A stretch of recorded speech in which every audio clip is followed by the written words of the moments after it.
এই ভিডিওটি ছিল শুক্রবারের ভিডিও। তো শুক্রবারে আমার মেন কাজ থাকে ঘর বাড়িগুলো গুছানো।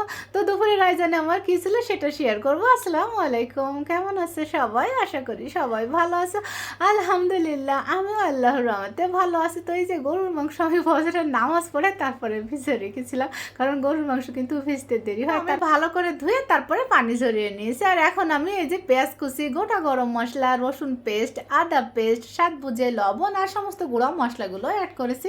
এখানে হলুদের গুঁড়া, ধনিয়া গুঁড়া, মরিচের গুঁড়া, জিরার গুঁড়া আর দিয়েছি এখানে সরিষার তেল।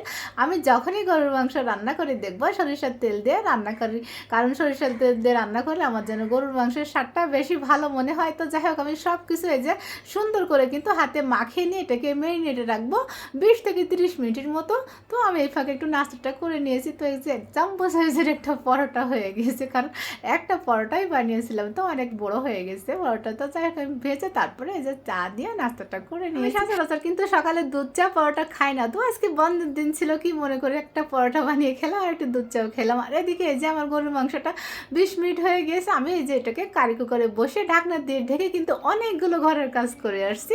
আর ফাঁকে আমি দুইবার কিন্তু একটু নেড়ে চেড়ে দিয়েছি। মাংস থেকে কিন্তু অনেকখানি পানি বেরিয়েছিল, সে পানি দিয়ে মাংসটা খুব সুন্দরভাবে না কষিয়ে নিয়েছে। আর আমি এটা আলু দিয়ে গরুর মাংসটা আজকে রান্না করবো। তো এই যে আমি আলু কেটে ধুয়ে নিয়েছিলাম, দিয়ে সুন্দর করে একটু নেড়ে চেড়ে মিশিয়ে ঢাকনা দিয়ে ঢেকে আর টমেটোকে কষিয়ে নিব। আর এটা হচ্ছে ফ্রোজেন আম, আমি একটু টক ডাল রান্না করবো। তো এই মতো কারা কাঁচা আম এভাবে ফ্রোজেন করে রাখা পুরো অবশ্যই কমেন্ট করে জানাবে। আমার কিন্তু আম ডাল অনেক বেশি পছন্দ। আর এই ডালটা কিন্তু আমি বাগার দিয়েছিলাম ওই যে চামচে করে, সেটা কিন্তু একটা রিলসে দিয়েছিলাম। তো আলহামদুলিল্লাহ রিলসটা ভালো ভিউজ হয়েছে। আর এদিকে দেখো মাংসটা খুব সুন্দরভাবে না কষানো হয়ে গিয়েছে। আর আমি এখানে কিন্তু গরম পানি দিয়েছি পূর্বের মতো দিয়ে একটু নেড়ে চেড়ে তারপরে ঢাকনা দিয়ে ঢেকে এটাকে রান্না করে নিব। এর পাশে আমি একটু সাদা পোলাও রান্না করবো। মূলত কিন্তু গরুর মাংসটা রান্না করতে দেরি হয়, আর অন্য রান্নাগুলো কিন্তু বেশ তাড়াতাড়ি হয়ে যায়। তো এই যে বমি ঘিও কিন্তু শেষ হয়ে গিয়েছে। তো আমি একটু তেল দিয়েছি এখানে গোটা গরম মশলা আর এই যে 1 কাপের মতো পেঁয়াজ কুচি দিয়ে আমি একটু হালকা ভেজে নরম করে নিয়েছি। পেঁয়াজটা কিন্তু লাল লাল করে নিব না, লাল হয়ে গেলে কিন্তু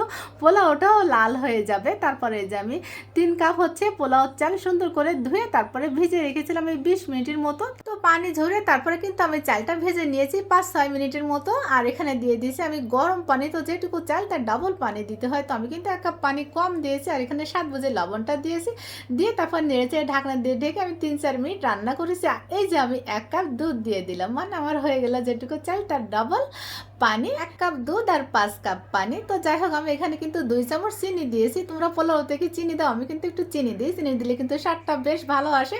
তো এই যে একটু নেড়ে চেড়ে উঠটা সমান করে দিচ্ছি। পোলাও রান্না করতে কিন্তু কোনো সময় লাগে না, খুব দ্রুত হয়ে যায়। আর এদিকে যে গরুর মাংসটা প্রায় শেষের দিকে, তো আমি এই যে কয়েকটা গোটা রসুন দিলাম, এখানে দিয়েছি গরুর মাংসের মশলাটা দিয়ে একটু নেড়ে চেড়ে তারপরে কিন্তু কারি কুকারের পাওয়াটা একদম কমে দিয়ে আমি 10 মিনিট মতো রেখেছিলাম। তো 10 মিনিট পরে দেখো মাশাআল্লাহ এই যে আমার মাংসটা হয়ে গিয়েছে। এই রান্নাগুলো কিন্তু আমি কাজের ফাঁকে ফাঁকে এসে করেছি। তো এই ছিল আমার শুক্রবারের দুপুরের আয়োজন আলহামদুলিল্লাহ। তো আজ এই পর্যন্ত, সবাই ভালো থেকো, সকলের জন্য আমার দোয়া থাকবে, আমাকে একটু তোমাদের দোয়াতে রেখো। আসসালামু আলাইকুম।